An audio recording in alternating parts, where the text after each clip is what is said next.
Bonjour, nous nous retrouvons avec plaisir pour découvrir ensemble les textes du 5e dimanche ordinaire pour le dimanche 5 février 2023. Dans l'évangile, Matthieu va continuer de nous transmettre l'enseignement de Jésus sur la montagne, le sel et la lumière. Voilà les deux images que la liturgie de ce dimanche va nous donner à méditer. Mais dès la première lecture, le livre du prophète Isaïe rappelle au peuple d'Israël à quoi il doit veiller pour sortir de la nuit et pour que se lèvent des jours plus lumineux. Enfin, saint Paul approfondit la méditation pour redire aux chrétiens de Corinthe que leur foi repose bien plus sur la vraie sagesse, celle qui vient de Dieu, plutôt que sur la prétendue sagesse des hommes. Ouvrons donc nos oreilles et nos cœurs au message que le Seigneur nous adresse ce dimanche, en commençant par la première lecture. C'est l'un des plus beaux textes de l'Ancien Testament qui ouvre la liturgie de la parole. On le trouve tout à la fin du livre d'Isaïe. Revenus de l'exil à Babylone, les rapatriés peinent à trouver leur place entre ceux qui étaient restés au pays et les étrangers qui s'y sont installés. La foi juive reste fragile, le temple est tout petit et provisoire. Des cultes païens attirent les moins convaincus. Dans ce contexte, la parole transmise par un prophète anonyme veut ranimer la vraie foi.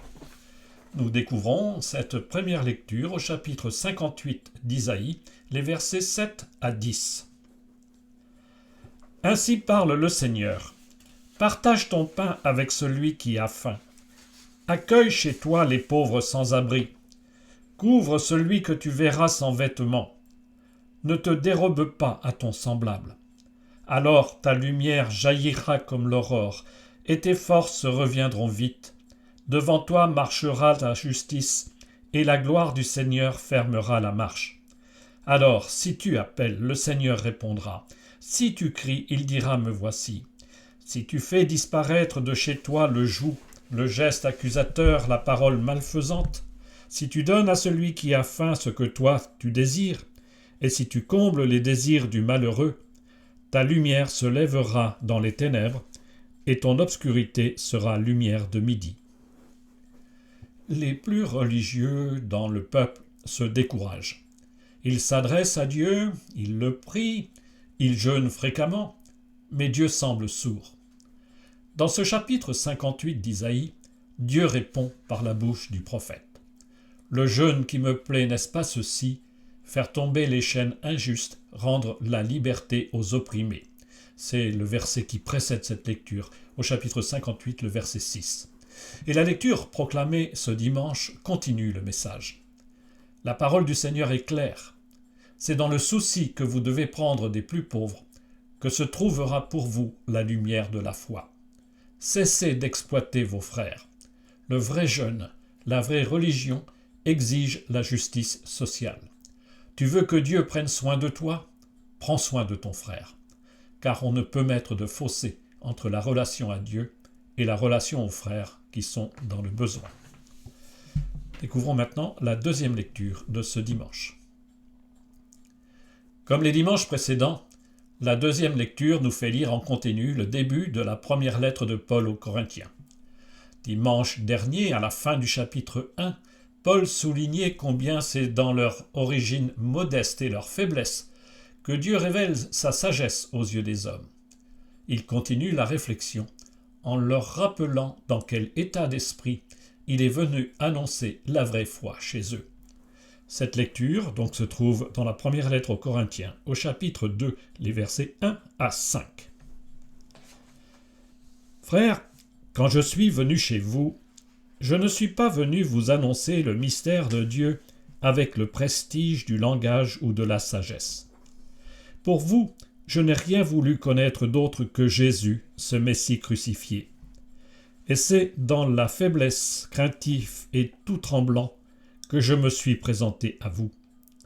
Mon langage, ma proclamation de l'Évangile, n'avait rien d'un langage de sagesse qui veut convaincre, mais c'est l'Esprit et sa puissance qui se manifestaient pour que votre foi repose non pas sur la sagesse des hommes, mais sur la puissance de Dieu.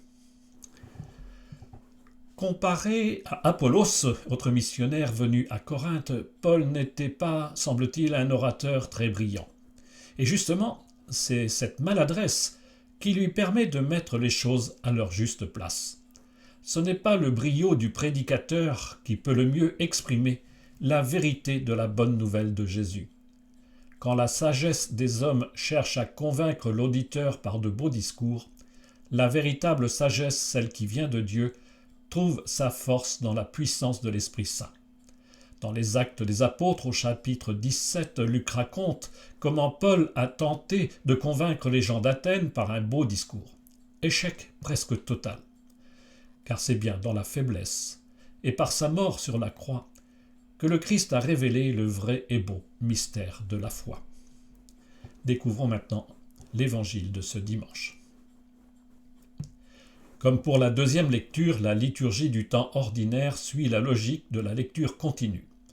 Juste après les béatitudes méditées dimanche dernier, Matthieu nous fait entendre la suite du discours de Jésus sur la montagne. Deux images qui sont presque deux paraboles illustrent les messages et ouvrent la suite du discours. Nous entendons cet évangile au chapitre 5 de Matthieu, les versets 13 à 16. En ce temps-là, Jésus disait à ses disciples : « Vous êtes le sel de la terre.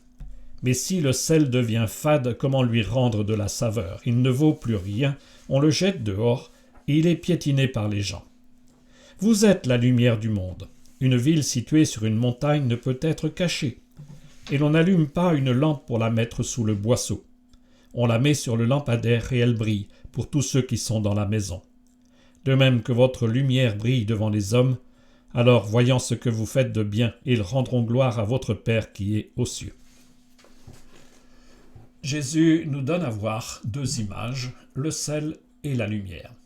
Mais ce sont en réalité trois messages, trois interprétations qui sont proposées à notre méditation. Le sel de la terre, la lumière du monde, la lampe dans la maison. Vous êtes le sel de la terre. Nos civilisations modernes ont perdu le sens du sel, mais pas sa saveur. Quiconque doit manger du pain sans sel sait bien la différence, le pain n'a pas le même goût. Mais autrefois, quand on n'avait ni frigo ni congélateur, le sel avait une autre fonction essentielle, celle de conserver les aliments pour éviter qu'ils ne se gâtent. Par l'image du sel, Jésus nous invite à ne pas nous affadir, à conserver dans notre vie spirituelle le goût de Dieu. Et ce n'est pas d'abord pour nous-mêmes, c'est d'abord pour le monde autour de nous. Si notre foi perd sa vigueur et sa pertinence, les gens auront bien raison de nous mettre plus bas que terre. Vous êtes la lumière du monde. Dans l'Ancien Testament, la ville lumière du monde, c'est Jérusalem. Déjà, dans la première lecture, Dieu invitait son peuple à être lumière du monde en pratiquant la justice et le partage. La ville située sur la montagne, c'est aujourd'hui l'Église, le nouveau peuple de Dieu, qui a reçu la charge de refléter la lumière de Dieu dans le monde. Isaïe le disait avec force. Chaque fois que les fidèles vivent la réalité de leur foi en pratiquant la justice, une vraie charité en acte, elle peut être le phare que Dieu veut pour éclairer le monde. Mais quand elle voile la beauté de son message sous le masque de l'indifférence ou de la laideur du mal, elle n'est plus capable de guider ce monde vers la lumière de Dieu. La lampe sous le boisseau. Le boisseau, c'était une sorte de boîte où l'on rangeait la lampe pour la protéger. La lampe sous le boisseau est éteinte, symbole de son inutilité lorsque vient la nuit. Les disciples du Christ doivent garder leur lampe allumée pour éclairer la maison. C'est dans la maison Église que la lampe doit briller en premier. Encore faut-il entretenir la flamme. La parole de Dieu, la prière et les sacrements en sont l'huile indispensable. Que votre lumière brille devant les hommes. Il ne suffit pas d'entretenir sa petite lumière à la source de la vraie lumière qu'est le Christ. Encore faut-il traduire en actes cette foi. C'est là que nous retrouvons Isaïe. L'enseignement de Jésus sur la montagne va nous transmettre la charte du vivre ensemble. Nous la découvrirons dimanche prochain. Bonne semaine.